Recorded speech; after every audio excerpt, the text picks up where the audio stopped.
Hi, everyone. Welcome to this episode of ESG Decoded.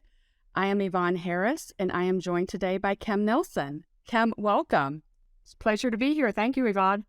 Yeah, thank you for being with us today. So to our listeners, Kim spent much of her career focused on government issues at the local, state, and federal levels. She worked for the Commonwealth of Pennsylvania for 22 years in staff management and executive roles. In 2001, under President George W. Bush, she was appointed to an executive-level position with the US EPA, where she served as assistant administrator for over 4 years. For the last 15 years, Kim has been focused on government solutions, working closely with Microsoft partners, building cloud-based solutions. And today, Kim is Chief Operating Officer for True Elements. So Kim, I am very excited about the time that we will spend today. Talk to us about True Elements. What does that organization, your company, do? Thanks, Yvonne. True Elements is an early-stage company focused on water intelligence. And so you might ask yourself, well, what exactly is that? What we try to do is we actually try to provide intelligence that clarifies water and watershed complexity to help leaders make more accurate, effective decisions to address the water challenges they're facing today. And as you know from reading the news, there are a lot of water challenges out there. So Kim, True Elements built what they call the world's first water quality forecasting platform. Sounds intriguing, was a little bit of a tongue twister for me. Can you tell me more about this important solution? Sure. So what True Elements does is we aggregate and normalize many different types and layers of disparate data.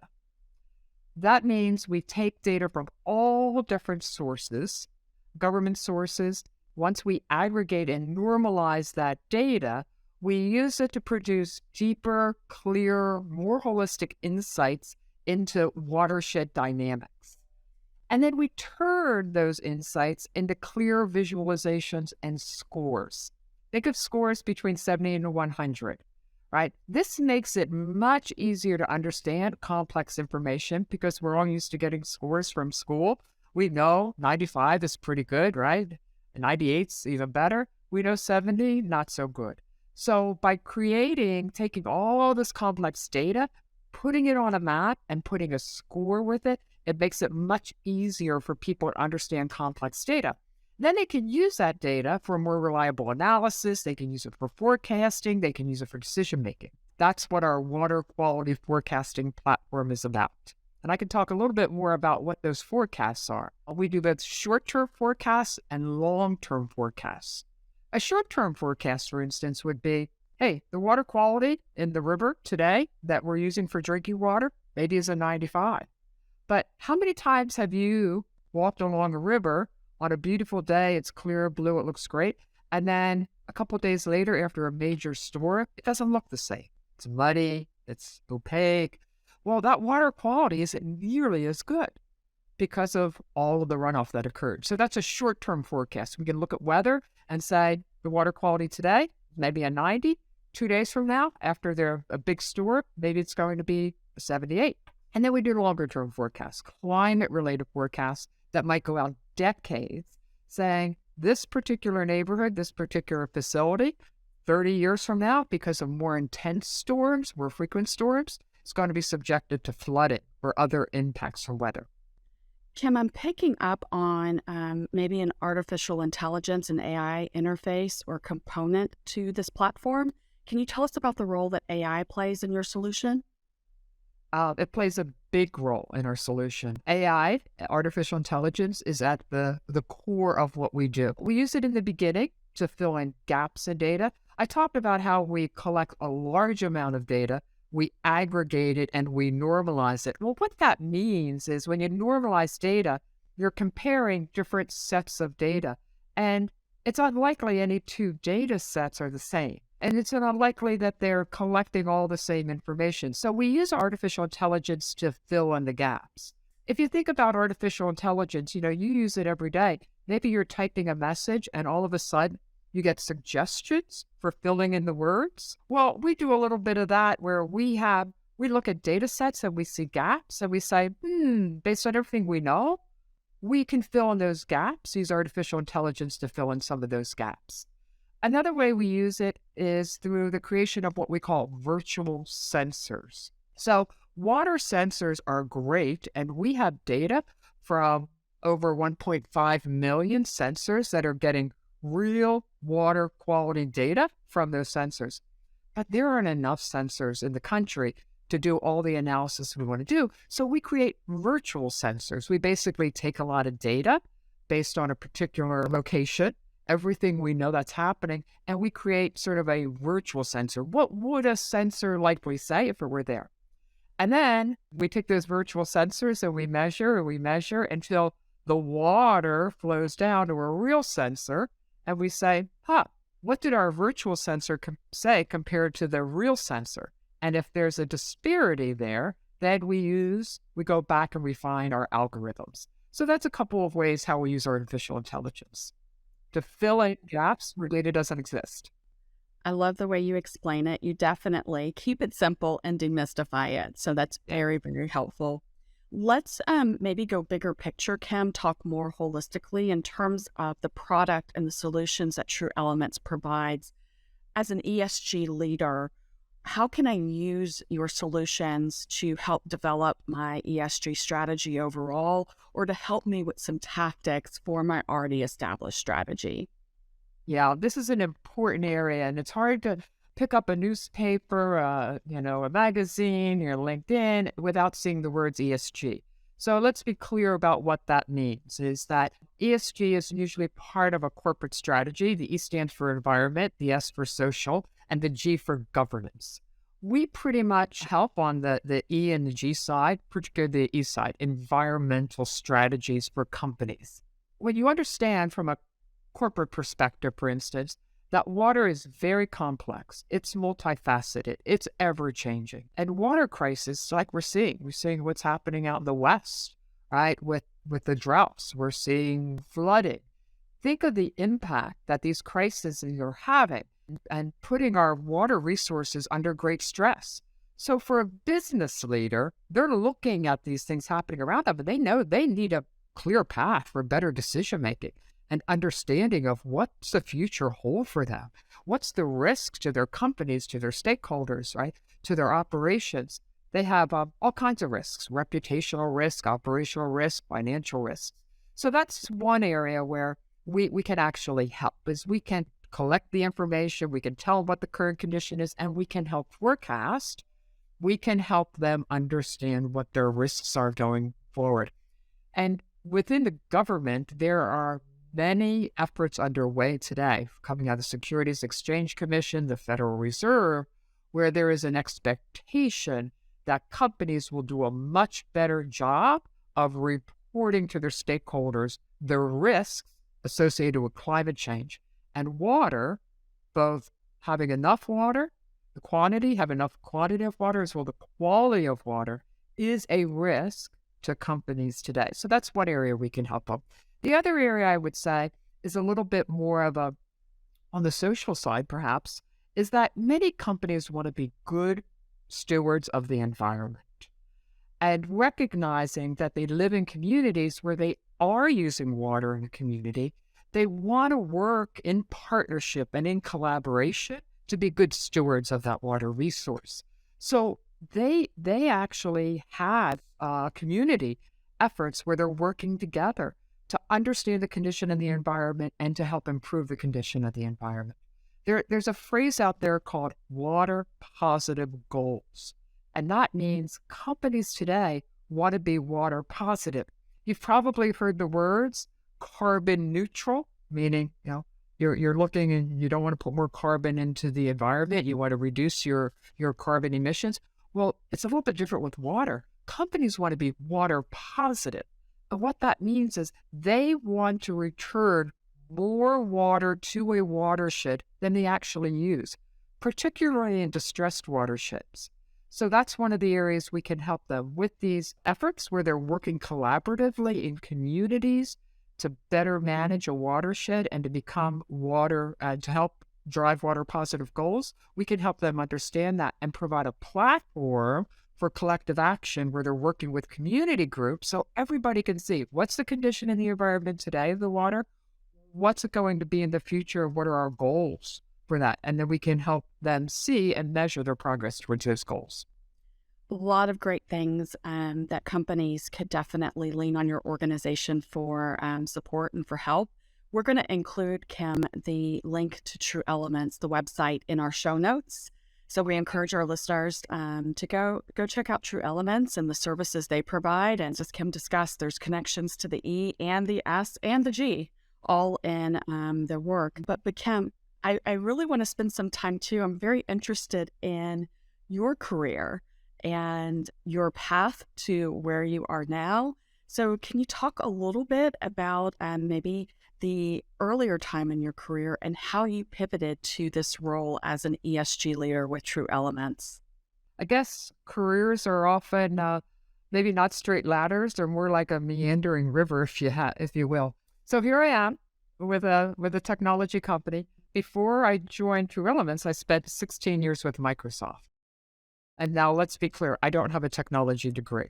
So here's how I got here. My undergraduate degree is in political science and education, and my graduate degree is in public administration. Once I figured out when I was in college that I really wanted to work in government, that was my career. I spent 26 years in government. A large portion of that was actually in utility commission and then in an environmental agency.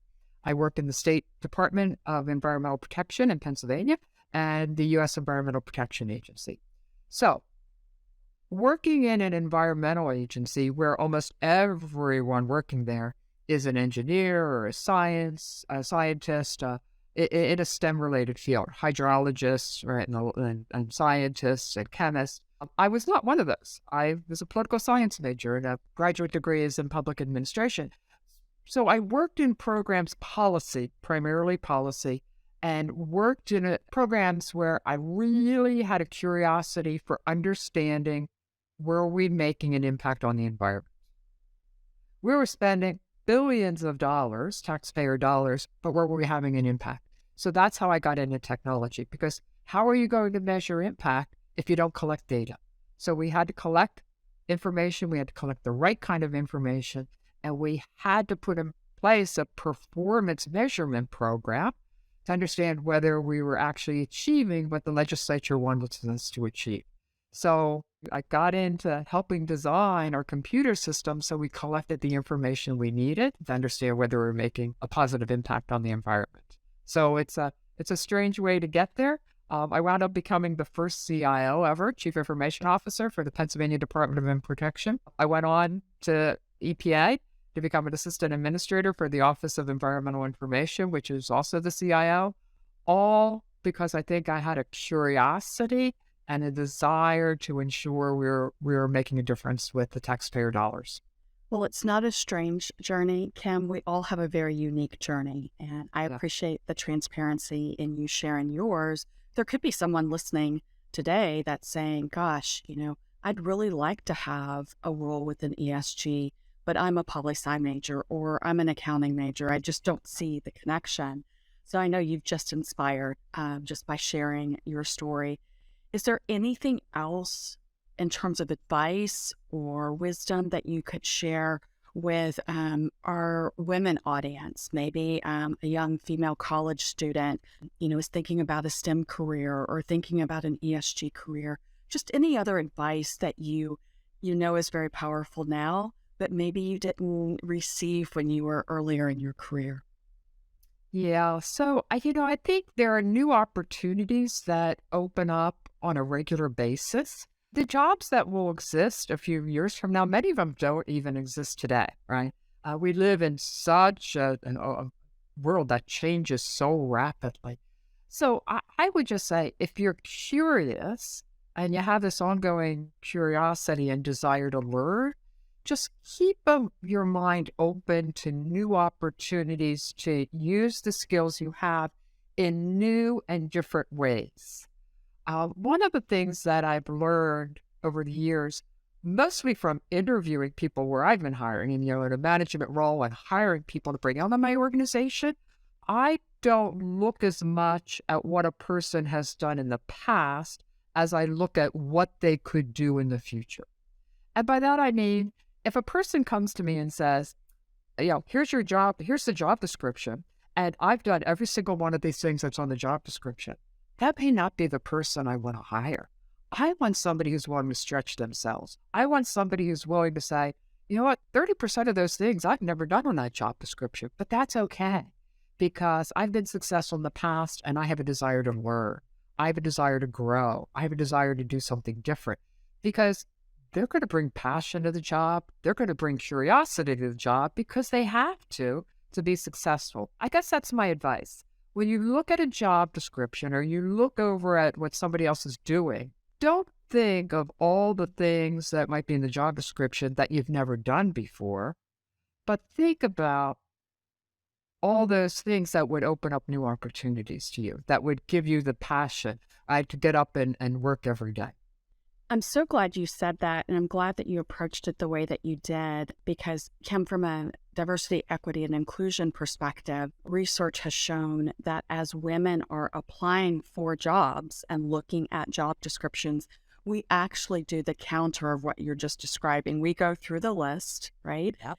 And instead of seeing challenges and opportunities, if we can't check 100% of the boxes for the requirements and even the preferred specifications, we count ourselves out oftentimes, even before the employer has a chance to see our resume or our application. I love the way that you frame that, in that look at a job description as your next stretch assignment. Right.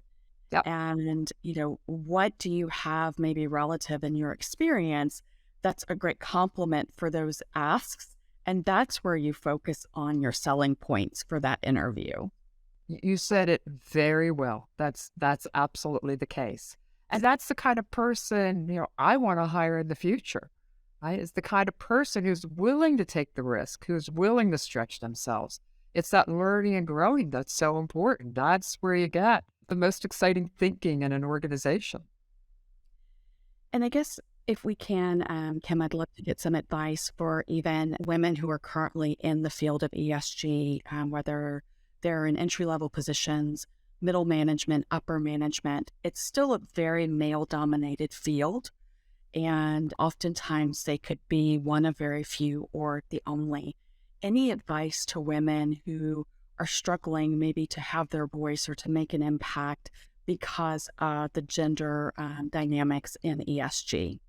Certainly in this space and in so many different fields, you might look around and you might see that for whatever reason, whether it's you look different from most of the other people in the room, and there are lots of reasons you might look differently. I would say find an ally out there.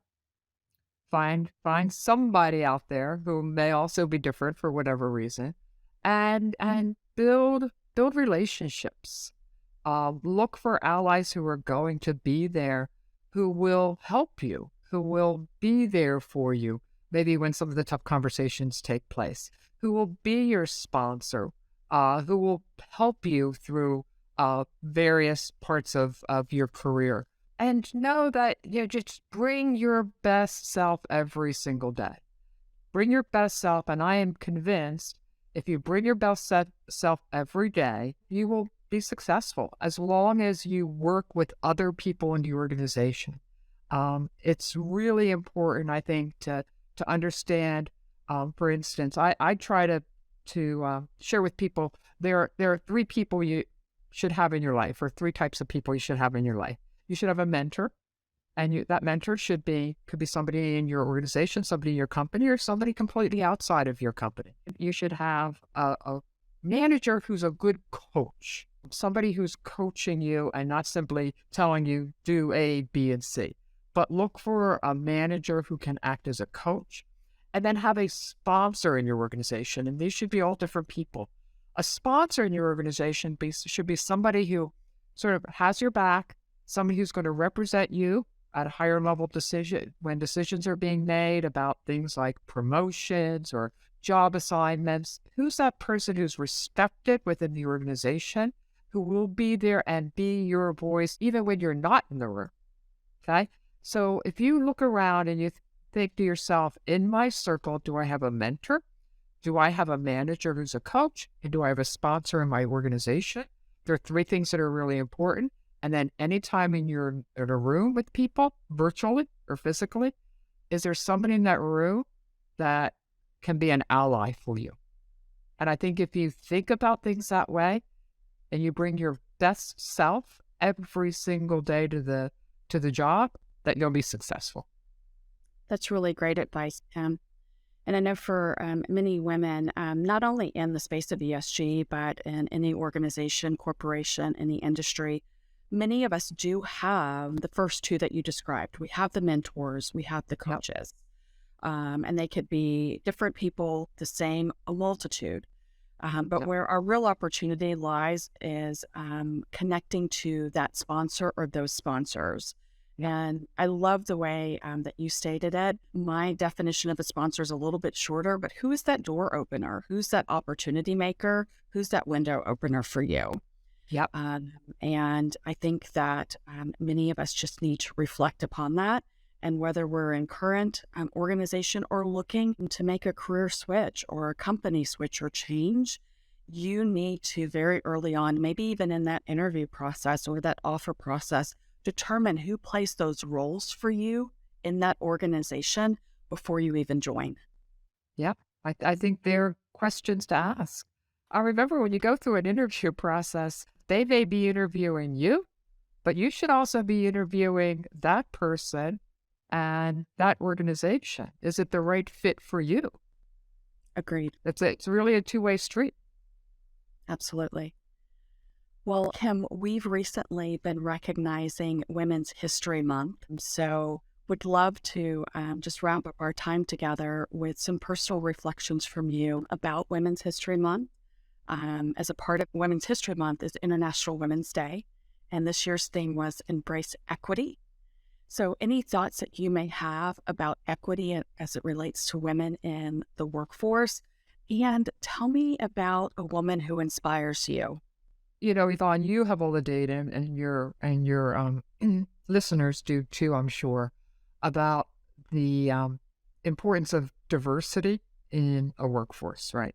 The most productive teams are the teams that are diverse. And with that diversity comes the importance of equity, that we have to make sure that everybody is treated equally within an organization, and in terms of their pay and in terms of promotions and rewards and job opportunities and everything, because that again is going to make or break an organization in terms of success. We shouldn't underestimate how important that is in any organization. You know, I knew you were going to ask this question about, a woman who was most influential in my life.